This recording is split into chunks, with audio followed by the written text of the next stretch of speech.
The skies over Europe in 1944 were a battlefield of roaring engines, blazing guns, and streaks of vapor that marked the line between life and death. American bombers, massive flying fortresses, pushed deep into German territory, determined to cripple the Nazi war machine. But they were sitting ducks without escort. The Luftwaffe's elite fighter wings, flying the deadly Messerschmitts and Focke-Wulfs, were tearing them apart. The US needed a solution, and fast. That solution would soon earn a fearsome reputation across enemy lines.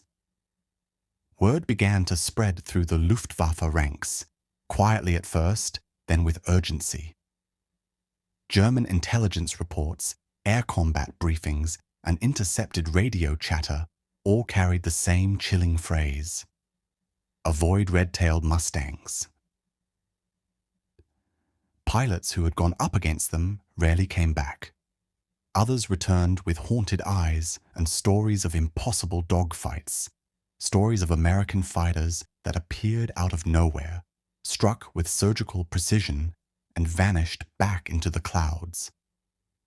The aircraft in question was the North American P-51 Mustang, the most advanced long-range fighter of its time. But the ones with the red tails belonged to the 332nd Fighter Group, the famed Tuskegee Airmen. These men were the first African-American pilots in U.S. military history trained under intense discrimination, doubt, and political pressure. Many in the Army Air Corps believed they would fail. Instead, they became legends.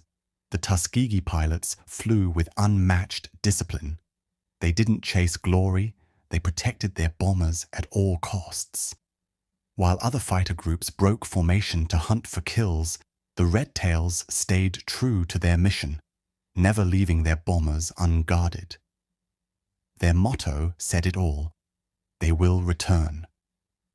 And they did. Soon, their reputation grew on both sides of the war.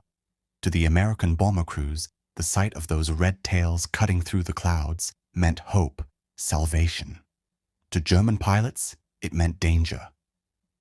Luftwaffe briefings began explicitly warning, do not engage Mustangs with red tails. The German High Command couldn't afford to lose more of their precious veteran aces.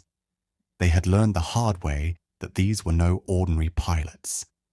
Combat reports describe how entire Luftwaffe formations would break off once they spotted the crimson fins of the Tuskegee Mustangs.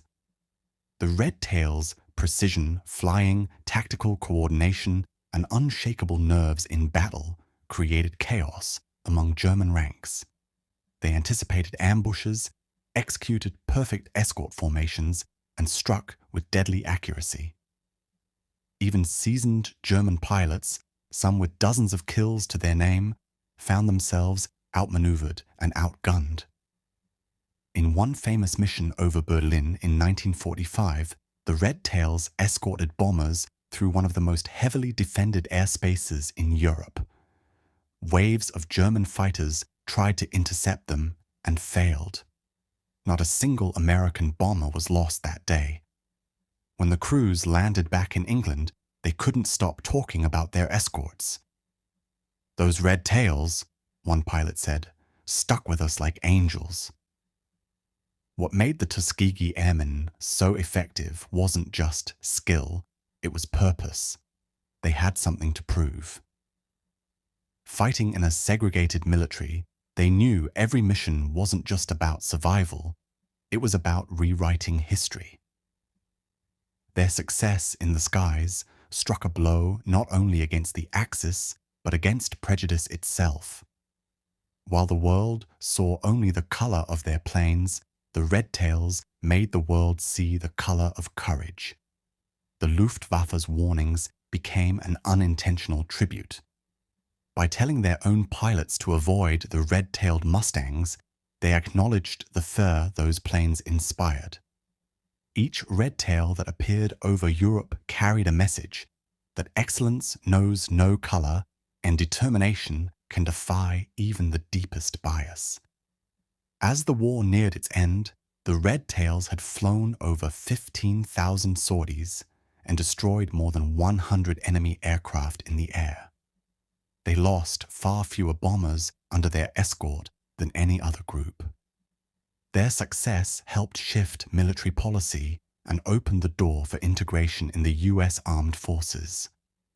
The legend of the Red Tails didn't end with the war, it became a symbol of honor, precision, and resilience. Imagine sitting in a German fighter cockpit in 1944, scanning the sky for targets and suddenly spotting a glint of red streaking through the clouds. Your heart would sink. You'd remember the briefing, the one that told you not to engage, but by then it would be too late. The Red Tails were already on your six. This is more than a war story, it's a legacy of men who fought two battles at once, one against the enemy in the skies and one against prejudice on the ground. And they won both. The next time you see a red tail slicing through the blue, remember the warning whispered among Luftwaffe pilots. Avoid them if you can, because the German pilots learned the truth the hard way. When the red tails appeared, survival wasn't guaranteed. If stories like this move you, if you believe forgotten heroes deserve their spotlight, hit the like button, subscribe to Warlog, and join me as we uncover the untold truths of history's most extraordinary soldiers. These stories remind us that bravery isn't defined by color or rank, it's defined by heart.